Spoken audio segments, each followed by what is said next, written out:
बहुत उत्साहजनक भी है, बहुत संतोषजनक भी है। हम ये ना भूलें कि कुछ वर्ष पहले तक कभी कोई ये कल्पना नहीं कर सकता था, कभी कोई तसव्वुर नहीं कर सकता था कि कश्मीर घाटी में इस तरह का मतदान हो पाएगा।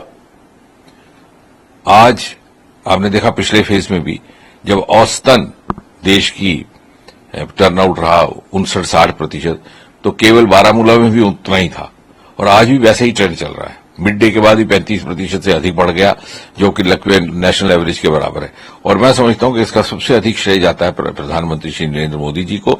इस तरह का वातावरण वहां पर, इस तरह की फिजा वहां पर कायम करने में सफलता प्राप्त हुई है, जिसमें कि लोग खुली हवा में सांस लेकर के अपनी लोकतांत्रिक आकांक्षाओं का इजहार करने के लिए बाहर निकले हैं। तो मैं तो ये कहूंगा कि लोकतंत्र की भावना, उसकी लेटर एंड स्पिरिट का एहसास पहली बार अगर कश्मीर और कश्मीर वासियों को करवाने का काम हुआ है तो प्रधानमंत्री मोदी जी के माध्यम से हुआ है। हमने वो जमाना भी देखा, बहुत देर गुजरी नहीं है, कि जब हर चुनाव में मात्र 10% या उससे भी कम मतदान हुआ करता था। और मैं तो ये भी कहूंगा कि जो उस प्रकार के मतदान से चुनकर के सदस्य आते थे लोकसभा में, जहां 18-19 लाख वोट होता है, उनका क्या रिप्रेजेंटेटिव कैरेक्टर है, वो भी एक प्रश्न चिन्ह रहा करता था। लेकिन शायद उस वहां की स्थानीय दलों को उस तरह उसी में अनुकूलता लगती थी, क्योंकि उसी की आड़ में वो अपना वंशवाद पीढ़ी दर पीढ़ी चलाते रहे।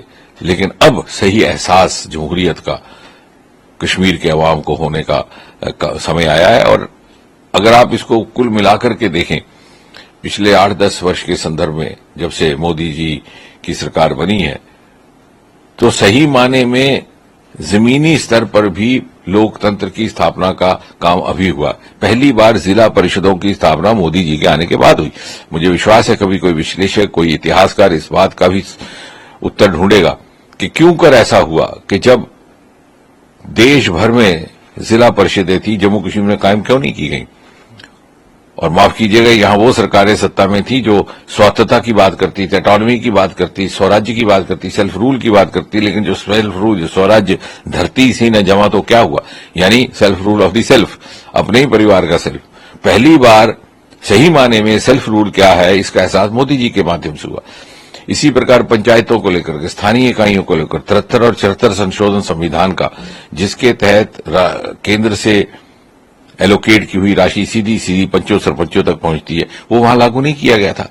370 का बहाना लेकर के, और जितनी राशि थी वो वहां के मंत्रियों के पास मुख्यमंत्री कार्यालय में जाती थी और फिर वो अपनी मर्जी से वितरित करते थे।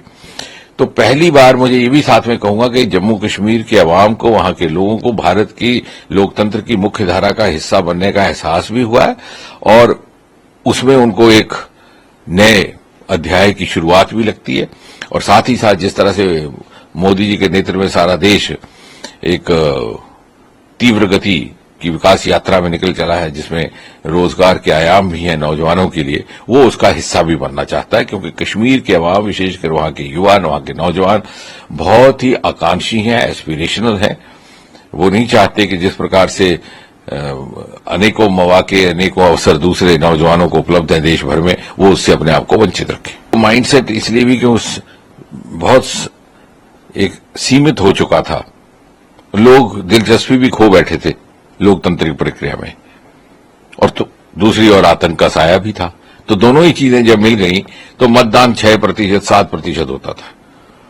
और जो वंशवाद पर आधारित राजनीति करने वाली पार्टियां हैं, उनके लिए वो अनुकूल भी था कि वो बिना खुला चुनाव हुए बार बार मुंतखब होकर के आ जाते थे। आज लोगों में लोकतंत्र के प्रति विश्वास भी जागा है, श्रद्धा भी जागी है, और उसके प्रति दिलचस्पी भी जागी है। और उन्हें लग रहा है कि हाँ, हमारे मत का कुछ ना कुछ मूल्य रहेगा, वैल्यू रहेगी, और इसलिए बढ़ चढ़ करके आ रहे हैं।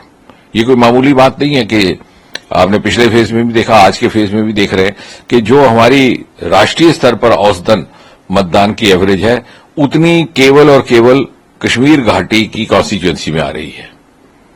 और ये इतना क्रांतिकारी बदलाव है, मुझे लगता है कि सदा के लिए मोदी जी को ही इसके लिए श्रेय दिया जाएगा। ये जो इलेक्टोरल प्रोसेस है, उसको भी फ्री एंड फेयर करने के लिए पूरी ताकत झोंकी गई है। लेकिन महबूबा मुफ्ती और उनके जो दल के नेता हैं वो कन्विंस्ड अभी भी नहीं है इलेक्टोरल प्रोसेस से। देखिए, इतना खोल करके चुनाव हो रहा है, कोई नामुराद घटना नहीं घट रही, कोई हिंसा नहीं हो रही। आप देखिए, देश के दूसरे हिस्सों में फिर भी सौरील कश्मीर घाटी में इस तरह की अभी तक आपको कोई सूचना नहीं मिली। उसके बावजूद भी अगर कोई किसी राजनीतिक दल के नेता, सदस्य या उसके मुखिया ये कहते हैं कि साहब कोई गड़बड़ हो रही है, तो इसका मतलब है कि वो कहीं अपने अंदर कमजोरी महसूस कर रहे हैं, या वो समझ रहे हैं कि शायद मतदान उनकी अनुकूलता से नहीं हो रहा, या उनके वहां पर उस इलेक्शन में जीतने के संभावनाएं घट रही हैं। कुछ इस तरह की बातें उसमें दर्शती हैं, क्योंकि जब सब उस चुनाव से मुतमईन भी हैं, बढ़ चढ़ करके हिस्सा भी ले रहे हैं, तो कोई एक व्यक्ति उठ करके ये कह दे कि साहब ये चुनाव उस तरह से नहीं हो रहा जिस तरह से होना चाहिए, तो कहीं ना कहीं प्रत्यक्ष अथवा अप्रत्यक्ष रूप से ये बात झलकती है कि उनके अनुकूल नहीं हो रहा, शायद उन्नके पक्ष में नहीं जा रहा। उन्होंने अरविंद केजरीवाल का अपने ट्वीट में अरविंद केजरीवाल की फोटो लगा करके और तब उनका एक तरह से सपोर्ट किया अरविंद केजरीवाल का। क्या कहना है सर इस ट्वीट के बारे में? भारतीय जनता पार्टी के नेता, भारतीय जनता पार्टी के प्रवक्ता सदा ये चिंता जताते रहे हैं कि यूपीए के सदस्य, कांग्रेस के सदस्य, उनके सहयोगी, चाहे आम आदमी पार्टी हो, चाहे इंडिया ब्लॉक हो, उनके नेता, उनके प्रवक्ता समय समय पर कुछ ऐसी बातें करते हैं which is music to the ear of the enemy country. और कई बार सरकार की नुक्ताचीनी करने की होड़ में या प्रधानमंत्री जी की व्यक्तिगत आलोचना करने की होड़ में वो इस हद तक चले जाते हैं कि वो ये भी नहीं भूलते कि वो कुछ इस तरह से प्रवचन बोल रहे हैं जो राष्ट्र को तो क्षति पहुंचाएंगे ही पहुंचाएंगे, लेकिन जो हमारे विरोधी देश या हमारे दुश्मन देशों के लिए भी इस्तेमाल करने के काम आएंगे। और आज एक बार फिर से केजरीवाल जी के बयान से ये जाहिर हुआ है कि ये राष्ट्र हित के ऊपर अपने जाति हित, अपने व्यक्ति हित को रखते हैं। तो पहले सेल्फ, फिर पार्टी और फिर नेशन, जबकि भारतीय जनता पार्टी के लिए इसके विपरीत है, नेशन फर्स्ट, पार्टी सेकंड और सेल्फ लास्ट। एग्जिट पोल 2024 1 जून शाम 6 बजे से, लोकसभा चुनाव के नतीजे 4 जून सुबह 7 बजे से। देखिए चुनाव नतीजों से जुड़ी हर खबर सबसे पहले, सबसे सटीक, केवल अमर उजाला पर, amarujala.com।